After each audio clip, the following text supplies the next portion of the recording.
बॉबी, अंकिता, आओ बैठो बैठो। आम खाओगे बेटे? बड़ी माँ वो क्या बात है? बड़ी माँ, ये पापा की वसीयत है, उन्होंने मुझे भेजी, आप पढ़ लीजिए। तुम्हारे पापा ने तुम्हें भेजी है? मेरी पढ़ने की क्या जरूरत है? तुमने पढ़ी होगी। इसमें ऐसा क्या लिखा है जो तुम मुझे पढ़ाना चाहती हो?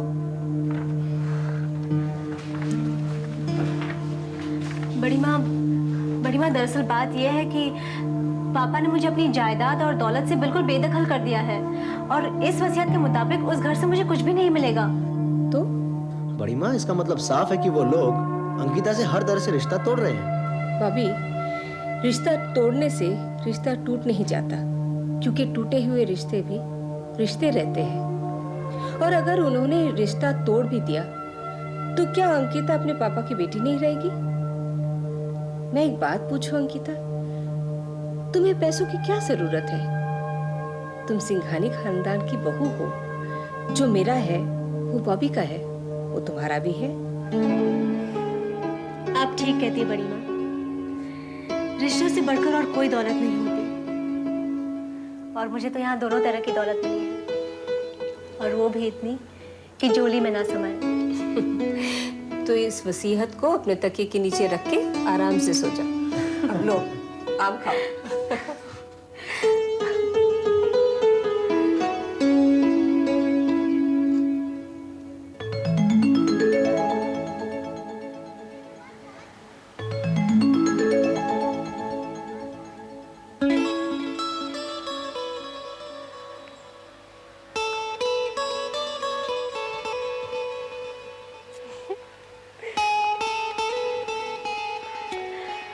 तो भी ऐसा नहीं हो सकता कि ये बादल, पेड़, पहाड़, पौधे, अगर ये सब हमें नहीं छुपा सकते तो क्या ये झीनी झीनी सी चुन्नी भी हमें नहीं छुपा सकती? अंकिता, कम से कम मैं तो तुम्हारे इस आंचल में छुप सकता हूँ। आंचल तो क्या, कब्र की हजारों मन मिट्टी भी तुम्हें मेरे कहर से नहीं बचा सकती। अंकिता, इस माँ ने तुझे जन्म दिया है और आज यही माँ तुम्हें मौत के घाट उतार देगी। मामा, ये आप क्या कह रही है? आप होश में नहीं है। मैं होश में नहीं हूँ तो तुम होश में हो? तुम्हारा ये नामुराद प्रेमी होश में है। अंकिता, जो औलाद अपनी माँ को दुख दे उसे जीने का कोई हक नहीं है। तुम्हारा मर जाना ही बेहतर है।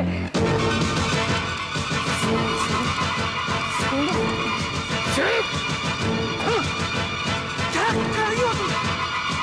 क्या कर रही हो तुम? इस मासूम जिंदगी को तुमने पैदा किया है। जब ये छोटी थी इस गुड़िया के साथ खेली हो तुम।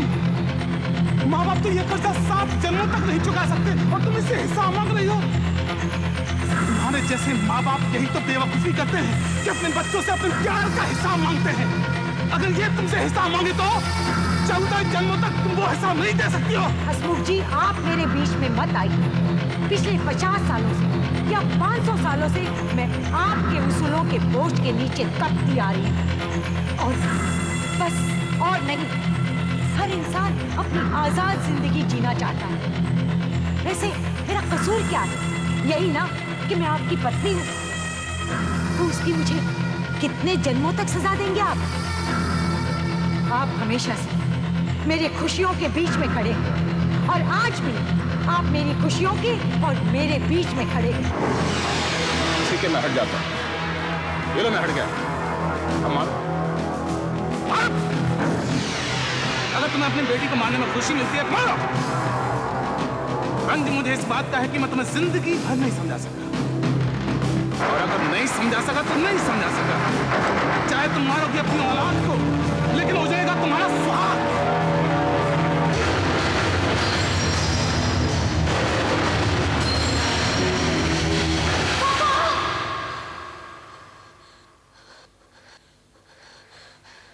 क्या हुआ अंकिता?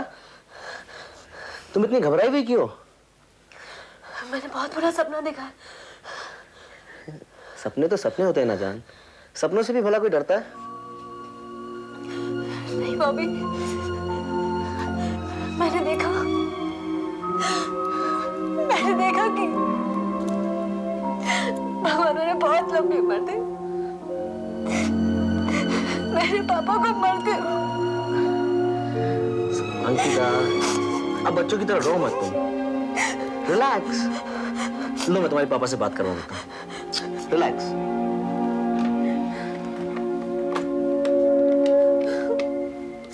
रिलैक्स, तुम रो मत।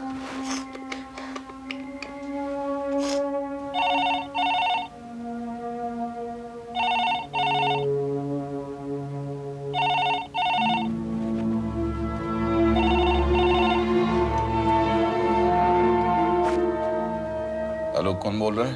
हाँ, पापा मैं बॉबी बोल रहा हूँ। कैसे हैं आप? नहीं, ऐसी कोई बात नहीं है।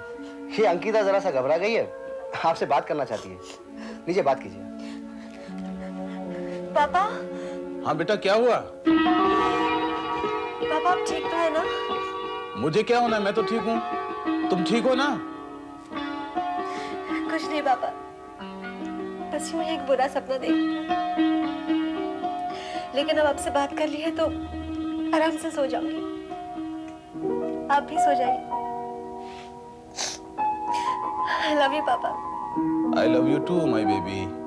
मेरी गुड़िया, मेरी बच्ची, अपना ख्याल रखना। बाय।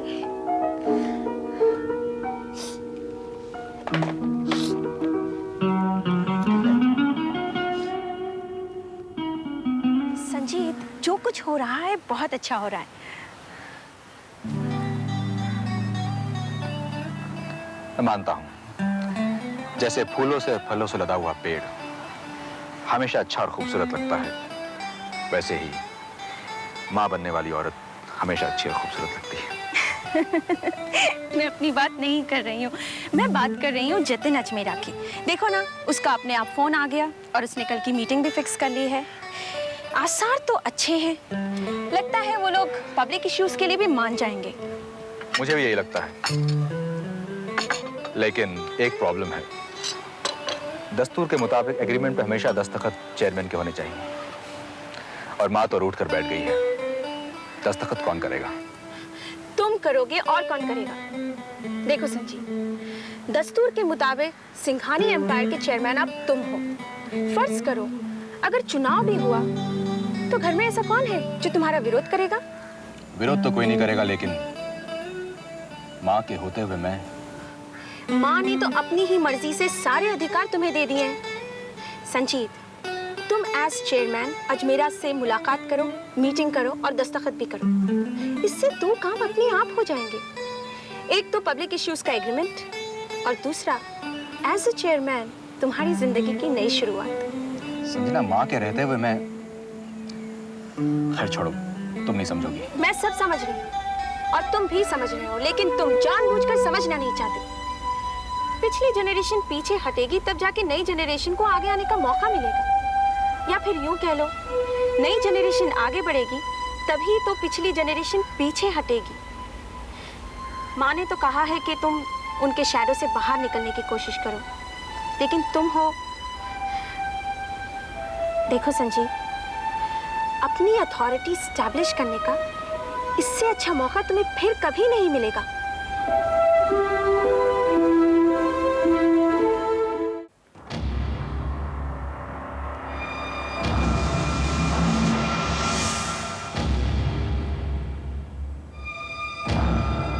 क्या बात है, अकेले आए हो? अकेला हूँ और मेरे पीछे मेरे परिवार की पूरी ताकत।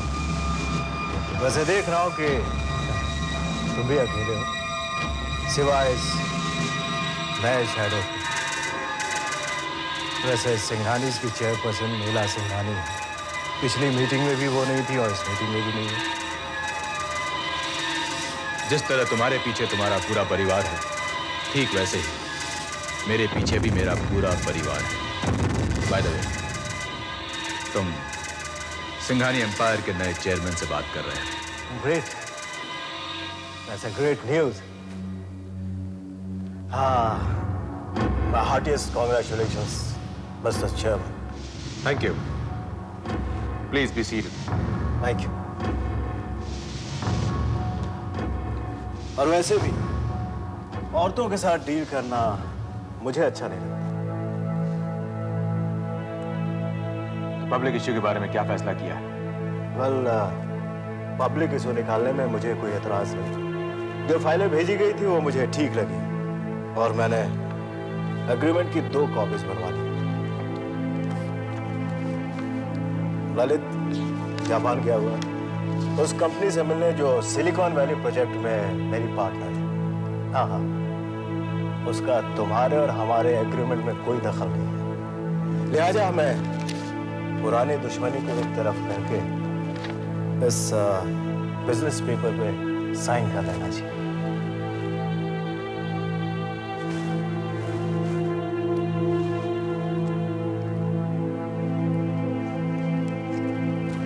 एक मिनट जेंटलमैन, एक मिनट। इतनी जल्दी क्या?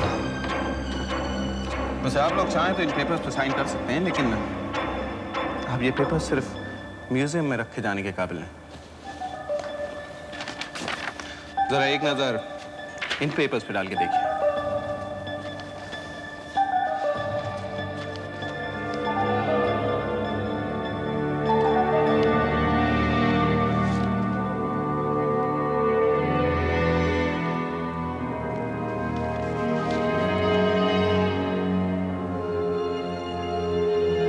हाँ, ये स्टे ऑर्डर है। अब आदिवासियों की जमीन ही क्या, उसके आसपास के इलाके में भी आप लोग कोई फैक्ट्री नहीं लगा सकते, चाहे उस फैक्ट्री का नाम सिलिकॉन वैली प्रोजेक्ट ही क्यों ना हो।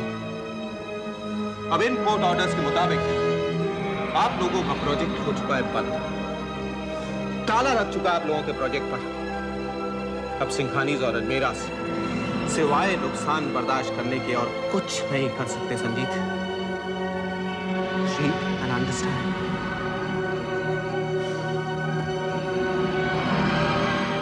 क्या बात है रोहित?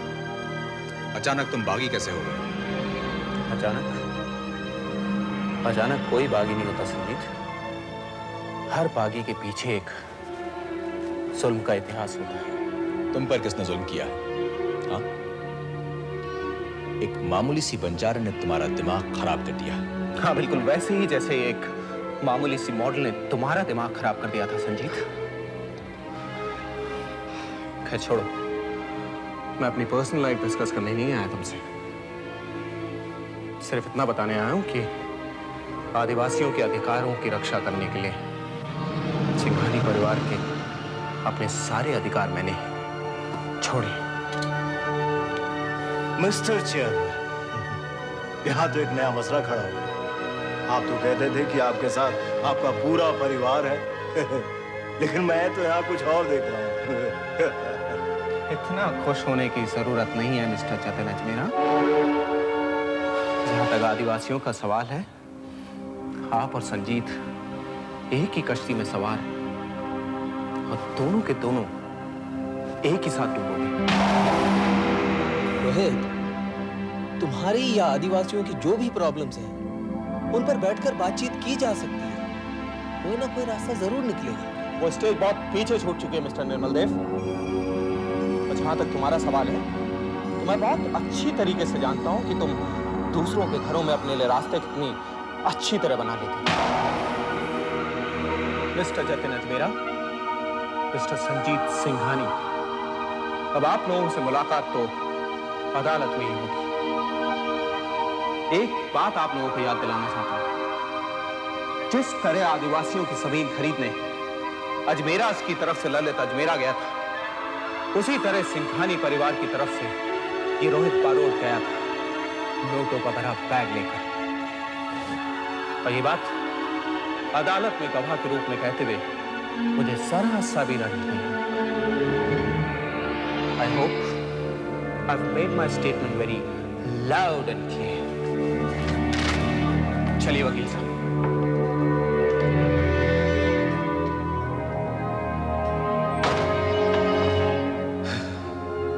मिस्टर शेर, मेरी एक सलाह है।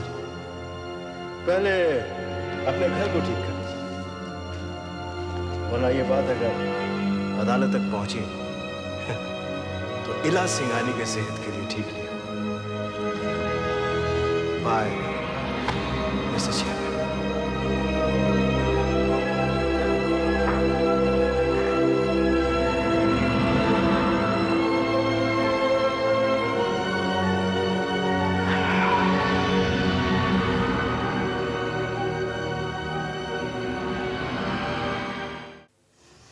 आज मैं बहुत खुश हूँ। जो खबर तुमने मुझे सुनाई है वो सुनकर तो मैं बेहद खुश हूँ। जतीन, 1000-2000 साल पुरानी एक कहावत है, जो जैसा करता है वैसा ही भरता है।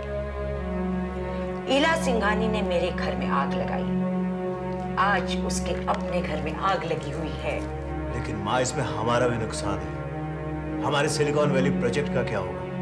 उसमें हमारे करोड़ों रुपए लग चुके हैं। जतीन, तुम मेरे काबिल और जवान बेटे हो। तुम इस एक सिलिकॉन वैली प्रोजेक्ट पर क्यों रुके हुए हो? ऐसे 10 प्रोजेक्ट होंगे। ये दरवाजा बंद होता है तो बंद हो जाने दे, ऐसे हजारों दरवाजे खुलेंगे।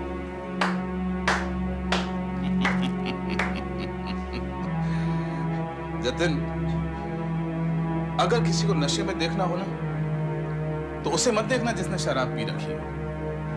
उसे देखना जिसके दिल में नफरत और दुश्मनी हो। उसे देखना जिसमें गुस्सा हो। उसे देखना जिसमें गरूर और अभिमान हो। ये सारे नशे चंद्रलेखा में हैं, अलावा शराब के।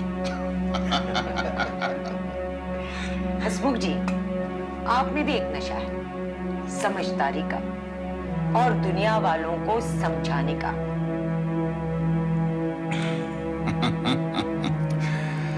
चंद्रलेखा, समझदारी में नशा नहीं, ठहराव होता है। दूसरों को कुएं में गिरने से बचाना, उन्हें सही रास्ते पर लाना। हसमुख जी, सारी दुनिया आपके बताए हुए रास्ते पर चली, ऐसी कोई आकाशवाणी तो नहीं हुई है। ठीक है चंद्रलेखा, अगर तुम कुएं में ही गिरना चाहती हो तो जरूर गिरो। बल्कि तुम तो अपने बच्चों से कह रही हो कि वो तुम्हें धक्का दे दे। मगर एक बात याद रखना, जैसा कि तुमने खुद कहा, जो जैसा करता है वैसा बढ़ता है।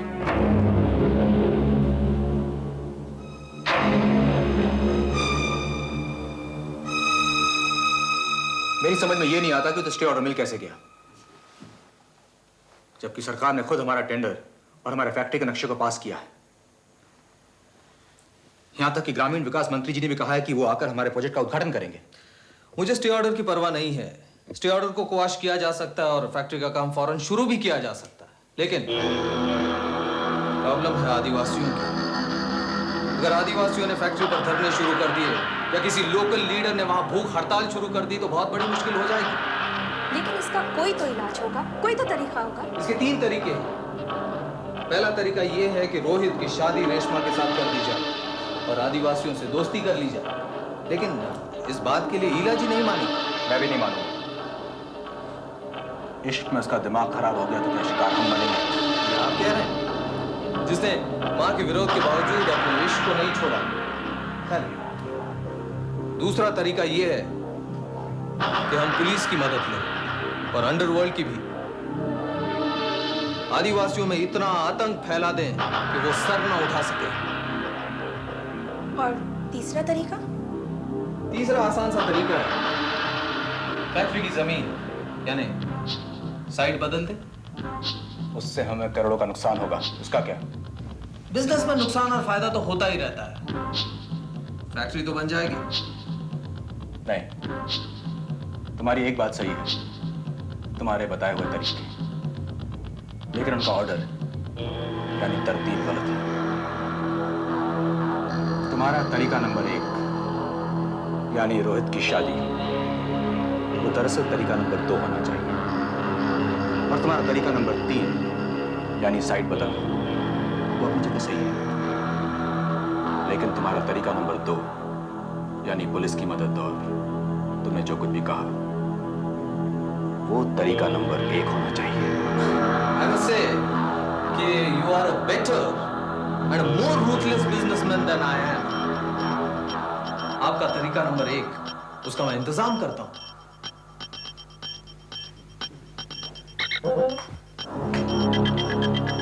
लेकिन संजीत, संजना, तुम सिर्फ देखो। तुम अपनी राय जरूर दे सकती हो, लेकिन इस राय पर जिद नहीं। हम कल आदिवासी